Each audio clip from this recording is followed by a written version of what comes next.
이게 뭐라고. 이게 뭐라고에 출연하기로 한 날 할머니가 돌아가셨다. 그날 새벽에 연락을 받았다. 이게 뭐라고를 녹음하고 내려가기로 하고 무궁화호 열차표를 예매했다.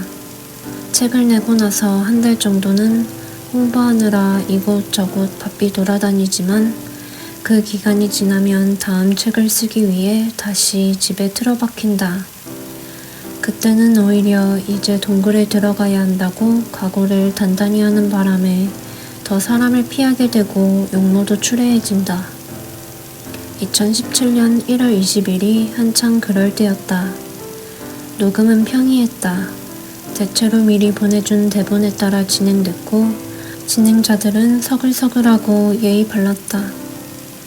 집에서 대충 씻고 검은 양복과 짐을 챙긴 뒤 헐레벌떡 기차역으로 달려갔다. 장례식장은 작고 조용했다.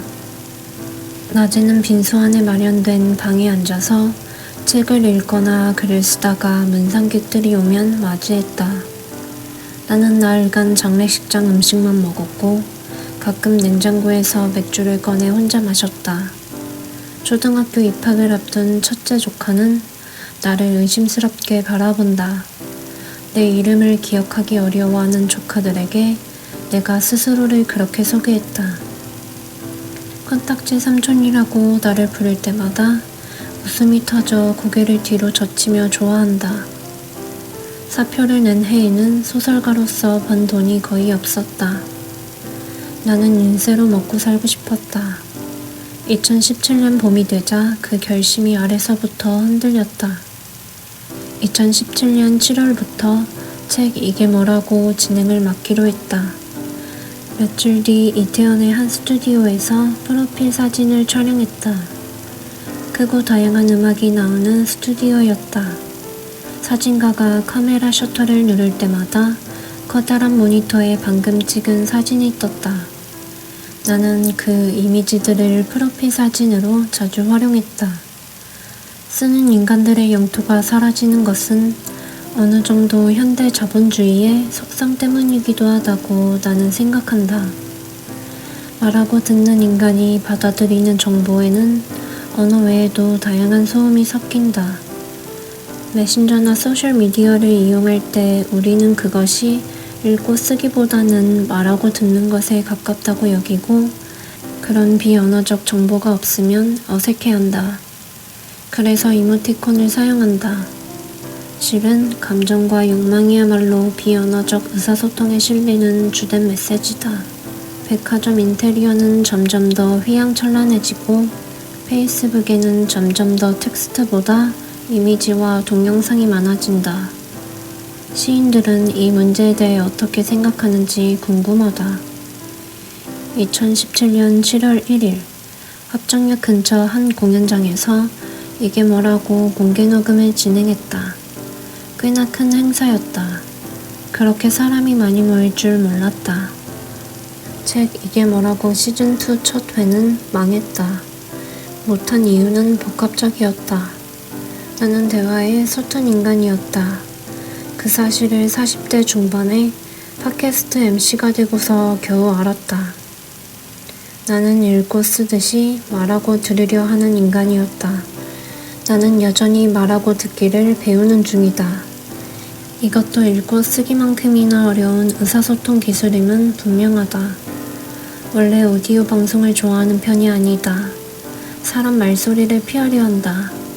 소음이나 외국어 잡담은 상관없는데 내가 알아들을 수 있는 한국어 대화가 귀에 들어오면 거기에 자꾸 신경이 쓰여 괴롭다.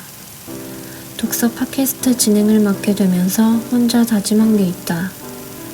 어떤 경우에도 방송에서 다룰 책을 끝까지 정독하겠다는 결심이었다. 이 다짐은 한 번도 어기지 않고 지켰다.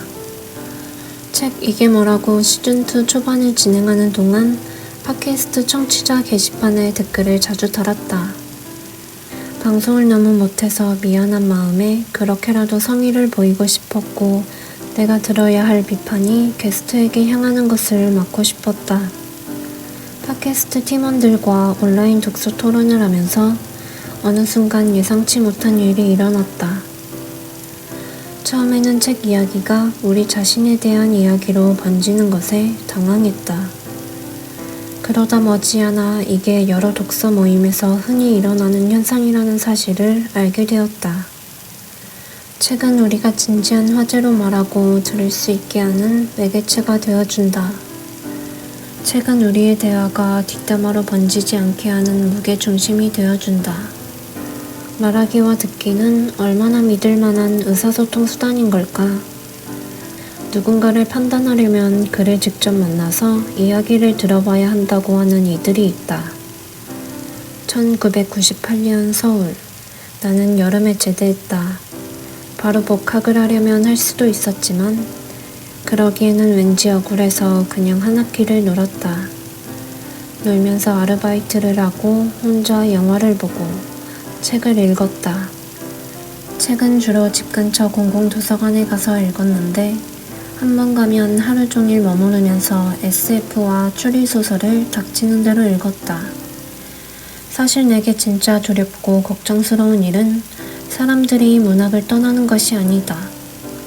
문학과 문학을 읽고 쓰는 사람들이 현실에서 멀어지는 것이다. 처음에 독서 프로그램의 진행자를 맡겠다고 나선 이유는 앞서 밝힌 대로 인지도를 높이기 위해서였다. 그러나 하다 보니 애정이 깊이 들었고 내가 정성을 쏟는 이 일에 의미가 있기를 바랐다. 그리고 보는, 듣는 사람을 읽는 사람으로 변화시키는 것. 이야말로 독서 프로그램이 할 수 있는 가장 의미 있는 일이라는 생각이었다. 단순히 책 몇 권을 홍보하는 데서 그치는 게 아니라 독서라는 행위의 즐거움을 알리고 사람들이 독서 프로그램 없이도 책을 집어 들게 하는 것.